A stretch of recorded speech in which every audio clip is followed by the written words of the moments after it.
धीरे बोलो, कोई सुन ना ले। ये बात हम सब के कानों में पड़ी होगी और हमारे मुंह से भी निकली होगी, लेकिन सोचने की बात यह है कि ये वाक्य कब कब हमारे मुंह से निकलता है और कब कब हमारे कानों में पड़ता है, क्योंकि ऐसे कम ही गुप्त राज होते हैं जो हम दूसरों के कानों में पड़ने नहीं देना चाहते। अक्सर परिवार में अशांति का कारण हम स्वयं ही होते हैं। हम इस बात को देख पाए भले ना देख पाए, पर ये असल सत्य है, क्योंकि जाने अनजाने मूर्खतावश हम खुद ही अपनी वो बातें दूसरों को बता देते हैं जो हमें कभी नहीं बतानी चाहिए। और वही बातें जो जाने अनजाने हमने किसी दूसरे के सामने बता दी थी, वही हमारे दुख का कारण बन जाता है, वही हमारे झगड़े का कारण बन जाता है। और फिर बाद में हमें पछतावा होता है कि मुझे ये बात किसी को बतानी नहीं चाहिए थी।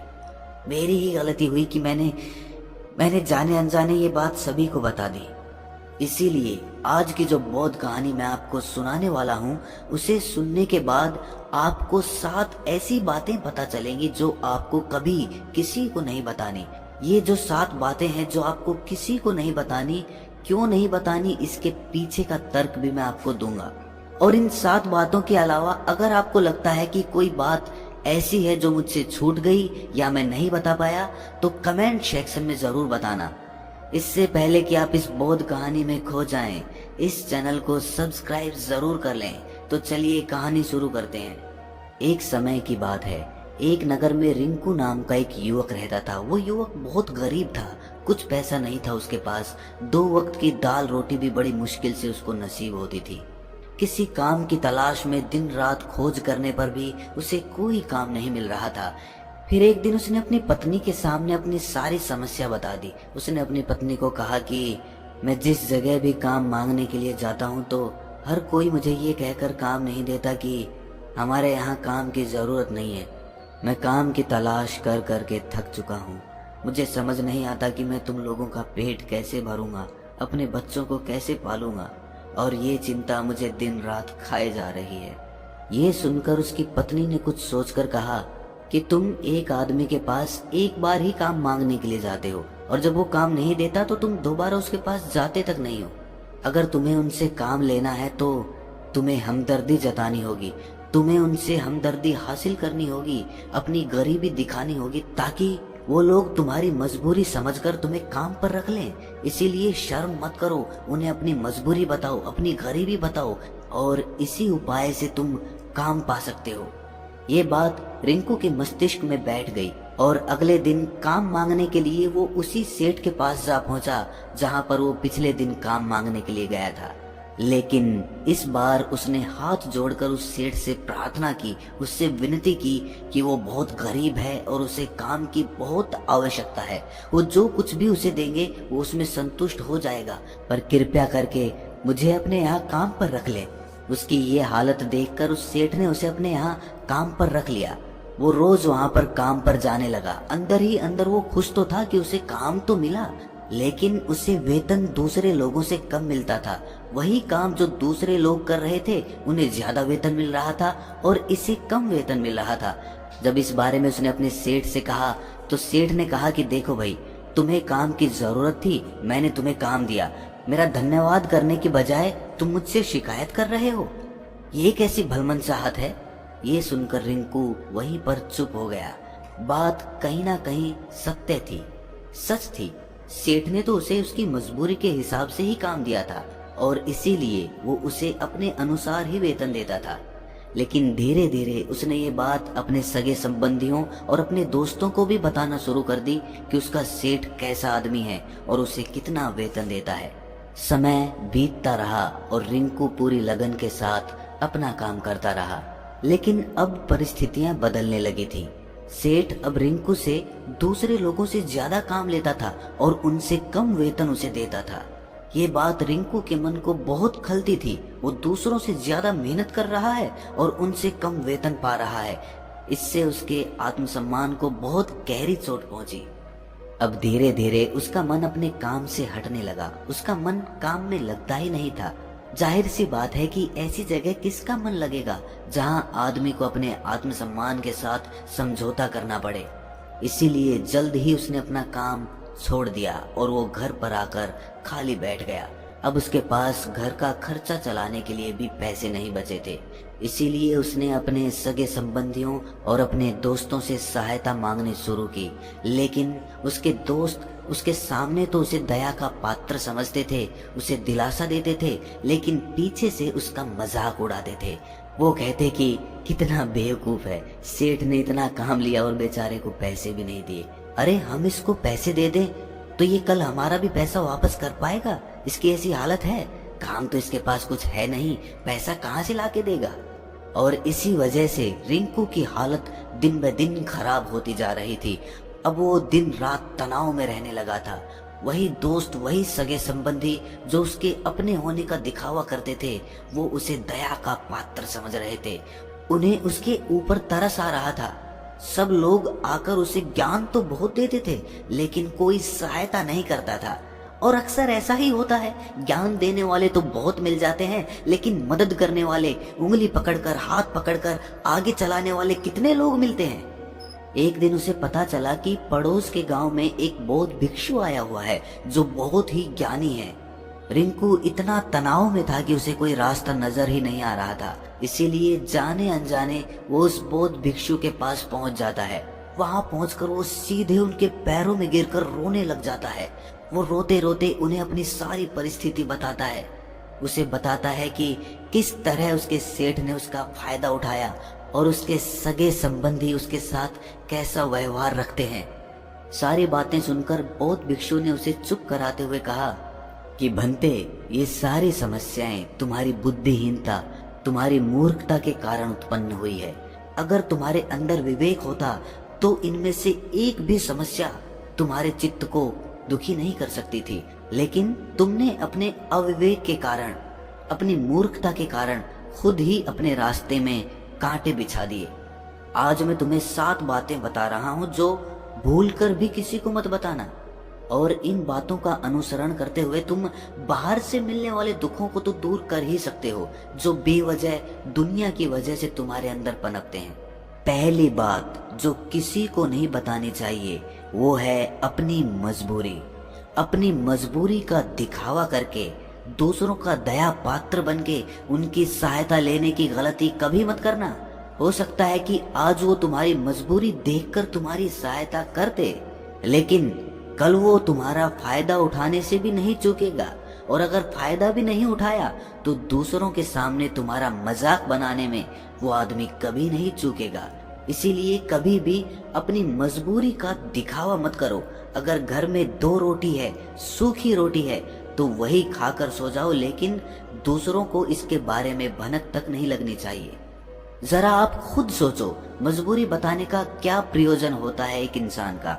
या तो वो दूसरों से सहानुभूति हासिल करना चाहता है या उनसे कोई आर्थिक मदद चाहता है। लेकिन अगर दोनों ही परिस्थितियां आप देखें तो दूसरा आदमी आपका फायदा उठाने से नहीं चूकेगा, और अगर वो फायदा नहीं भी उठाएगा तो अपनी नजर में तो वो आपको मूर्ख ही समझेगा, बेवकूफ समझेगा, और दूसरों के सामने आपका मजाक तो जरूर बनाएगा। इसीलिए अपनी मजबूरी के बारे में कभी किसी को मत बताना। दूसरी बात जो किसी को भी नहीं बतानी चाहिए वो है अपनी अतीत की गलतियां और भविष्य की रणनीतियां। जरा सोचो कि अगर हम अपने अतीत की गलतियां किसी दूसरे को बताते हैं तो उसका क्या प्रभाव होगा। वो गलतियां ठीक तो नहीं की जा सकती, जाहिर है, तो उन्हें बताने का क्या प्रयोजन रह जाता है। आप अपने अंधेरे पक्ष को खुद दुनिया के सामने बता रहे हो, खुद अपनी गलतियां दूसरों के सामने बता रहे हो। इससे उस आदमी की नजर में आपका एक चरित्र गठित हो जाएगा और वो भविष्य में हमेशा आपको उसी नजरिए से देखेगा।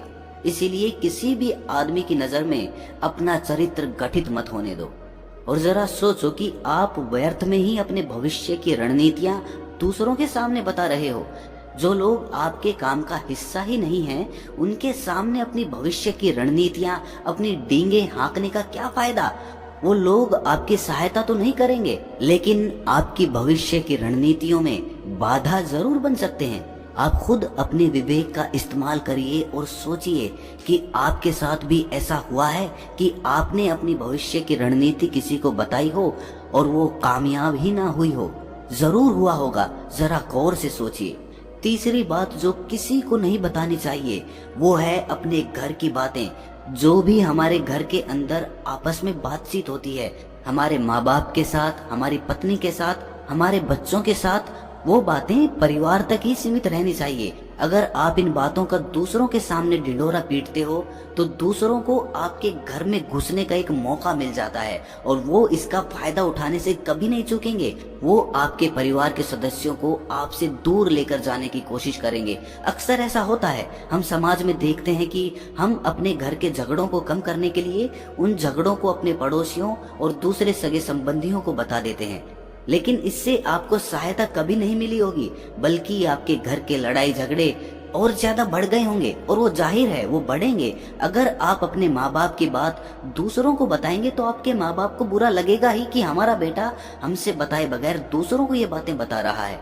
इसीलिए अपने घर की बातें और अपने घर के लड़ाई झगड़े किसी के सामने मत बताना।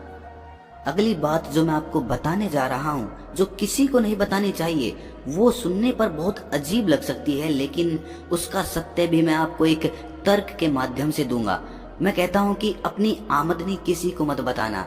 अब अपनी आमदनी ना बताने के पीछे क्या प्रयोजन हो सकता है? जरा सोचिए कि आप अपनी आमदनी अपने दोस्तों को बता देते हैं, तो जब आपके दोस्तों को जरूरत पड़ेगी तो वो सिर्फ आपको ही याद करेंगे, क्योंकि उनको पता है कि अगर आपकी आमदनी ज्यादा अच्छी है तो आप ही उनकी मदद कर सकते हैं और इसीलिए ज्यादा लोग आपसे सहायता मांगेंगे। और जब आप उनकी सहायता नहीं करेंगे तो वो सोचेंगे कि इस आदमी के पास पैसे हैं, मेरी सहायता कर सकता है, लेकिन ये सहायता कर नहीं रहा है। और इसीलिए आपकी आमदनी आप दोनों दोस्तों के बीच एक झगड़े का कारण हो सकती है। कम आमदनी होगी तो लोग मजाक उड़ाएंगे और ज्यादा होगी तो सहायता मांगेंगे। तो अपनी आमदनी बताने का कोई प्रयोजन नहीं है। अगली बात जो मैं आपको बताने वाला हूँ उसे अपनी गांठ बांध लेना और किसी को ये बात मत बताना। अपनी कमजोरियां और अपनी ताकत। अक्सर इंसान को पता नहीं होता है कि उसकी कमजोरी या उसकी ताकत क्या है, लेकिन अगर आपको अपनी कमजोरी और अपनी ताकत पता है तो पहली बात तो आप बहुत ही बुद्धिमान आदमी हैं, और दूसरी बात कि आपको ये बातें किसी से साझा नहीं करनी है, क्योंकि अगर आपकी कमजोरियां दूसरों को पता चल गई तो वो आपकी कमजोरियों का फायदा उठाएंगे, और अगर आपकी ताकत पता चल गई तो वही ताकत आपकी कमजोरी बन जाएगी, क्योंकि वो ताकत दूसरे आदमी को पता है और वो ताकत की काट भी ढूंढ ही लेगा। अपनी कमजोरी और अपनी ताकत अपनी पत्नी या अपने पति को भी नहीं बतानी चाहिए, क्योंकि इसके बाद आपको घर में उनसे हमेशा दब के रहना पड़ेगा। अगली बात जो किसी को नहीं बतानी चाहिए वो है अपने मित्र और अपने शत्रु। आप अपने मित्रों के बारे में अगर दूसरे लोगों को बताएंगे तो वो आपके मित्रों के साथ अपनी घनिष्ठता बनाकर आपको धोखा दिलवा सकते हैं। आपके गहरे मित्रों को आपसे दूर करने का प्रयास कर सकते हैं। अक्सर आम आदमी ऐसा नहीं करता, लेकिन आपके दुश्मन ऐसा करने की कोशिश कर सकते हैं। और दूसरी तरफ आपके शत्रु का भी किसी को नहीं पता लगना चाहिए, क्योंकि आज जो आपका मित्र है अगर कल वो आपका दुश्मन हो गया तो वो आपके दुश्मन के साथ ही मिलकर आपको परास्त कर सकता है, आपको धोखा दे सकता है। इसीलिए अपने सबसे अच्छे दोस्तों को भी अपने दुश्मन के बारे में कभी मत बताना। अगली और आखिरी बात कहना चाहता हूँ कि जब तुम दान करते हो तो दान के बारे में भी किसी को मत बताना, नहीं तो दान करना व्यर्थ हो जाता है, बेकार हो जाता है। जब आप अपने दान का ढिंढोरा पीटते हो तो आप ये बता रहे हो कि मैं कितना बड़ा दानी पुरुष हूँ, और ये आपके अंदर एक अहंकार निर्मित करेगा। इसीलिए दान गुप्त रूप से किया जाए उतना ही अच्छा होता है, उतना ही फलदायी होता है। जब आपका बायां हाथ दान कर रहा हो तो दाएं हाथ को भी ना पता चले कि बायां हाथ दान कर रहा है। ये 7 बातें जो बौद्ध भिक्षु ने रिंकू को बताई, इनमें संसार के सभी सिद्धांत छिपे हुए हैं। इन बातों का अनुसरण करते हुए आप अपने घर में सुख शांति बना सकते हैं और घर के झगड़े हमेशा के लिए दूर कर सकते हैं। आप इन बातों के बारे में अपने विवेक से भी सोचेंगे तो आपको ये बातें सच मालूम पड़ेंगी। और हमारा कहानी सुनाने का मकसद यही है कि आपका विवेक जागृत हो, आप खुद उन बातों के बारे में सोचें जो हम आपको बता रहे हैं, और अगर हम गलत हैं तो आप कमेंट सेक्शन में वो बात जरूर बताएं जिस पर हम गलत हैं। और इनके अलावा भी अगर आप कुछ जानते हैं तो उन बातों को भी कमेंट सेक्शन में जरूर डालें। तो दोस्तों कैसी लगी आपको ये कहानी कमेंट सेक्शन में जरूर बताना, और अच्छी लगी तो इस चैनल को सब्सक्राइब जरूर कर लेना। तो मिलते हैं अगली कहानी में, तब तक के लिए अपना ख्याल रखें।